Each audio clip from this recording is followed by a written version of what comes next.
بسم اللہ الرحمن الرحیم۔ امام موسیٰ کاظم علیہ السلام کی شہادت۔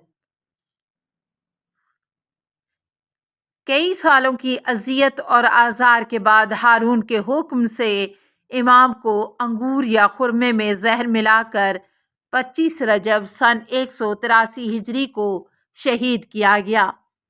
امام موسیٰ کاظم علیہ السلام کو شہید کرنے کے بعد سندی بن شاہک نے بغداد کے بزرگوں، قاضیوں اور فقہا کو فریب کارانہ انداز میں بلا کر امام کا جسد مبارک دکھلا کر کہا کہ آپ مشاہدہ کر سکتے ہیں کہ امام پر کسی قسم کی زیادتی نہیں ہوئی ہے، بلکہ طبعی طور پر آن حضرت کی موت واقع ہوئی ہے، اور امام کے پیکر پاک کو بغداد کے پل پر رکھ کر آواز دیتا تھا کہ لوگوں دیکھو، یہ ہے موسیٰ ابن جعفر جو دنیا سے کوچ کر گیا ہے۔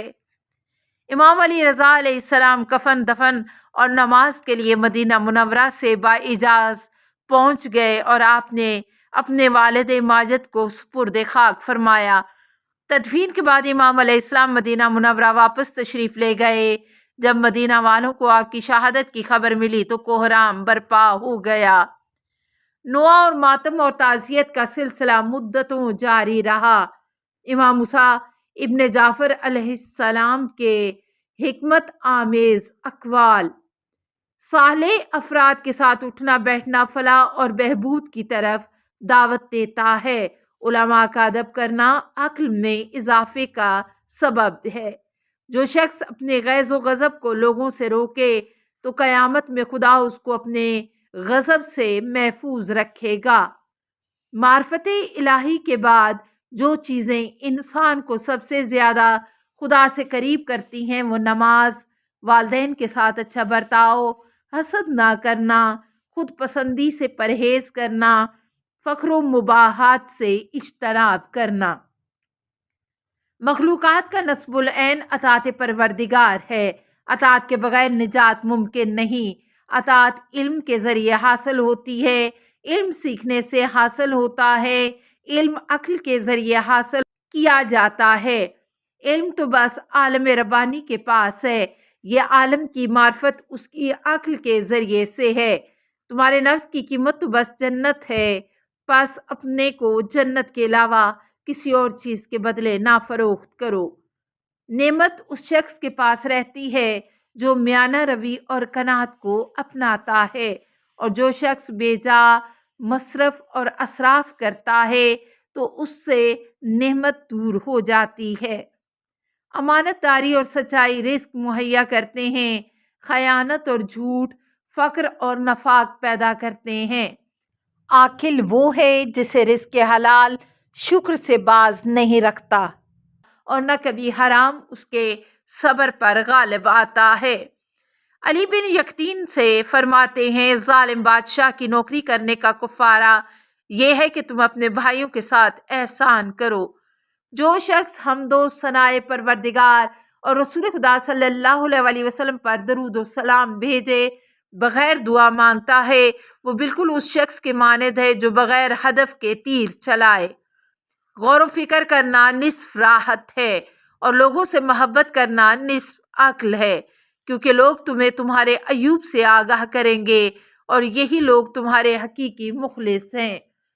وہ شخص ہم سے نہیں ہے، ہمارا دوست نہیں ہے جو اپنی دنیا کو دین کے لیے ترک کر دے یا اپنے دین کو دنیا کی خاطر ترک کر دے۔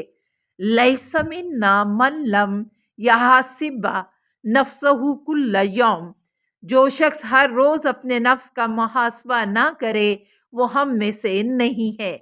ایاک ان تمنع فی طاعت اللہ فتنفق مثلہ فی معصیت اللہ۔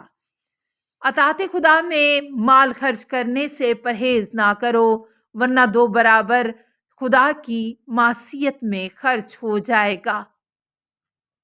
ان الزرع ینبت فی السہل ولا ینبت فی الصفاء فکذلک الحکمۃ تعمر فی القلب المتواضع ولا تعمر فی القلب المتکبر الجبار۔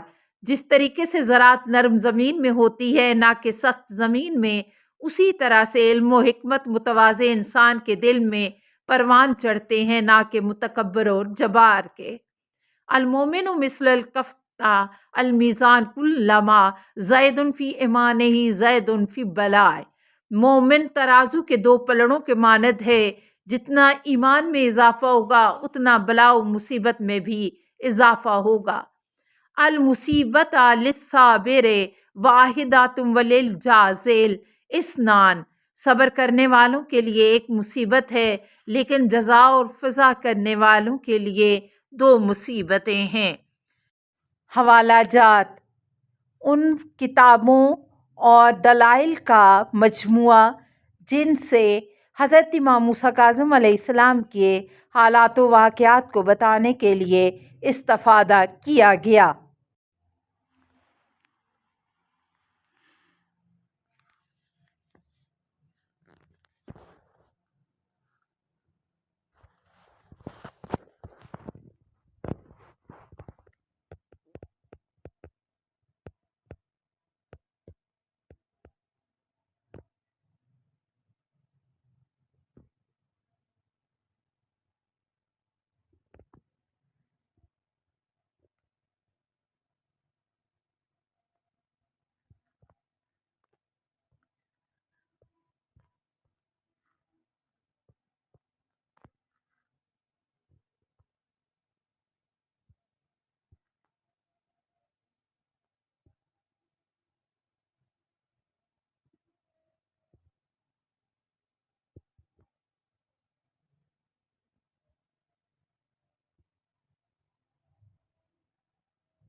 اللہم صلی علی محمد وآل محمد وآلہ الطیبین الطاہرین المعصومین۔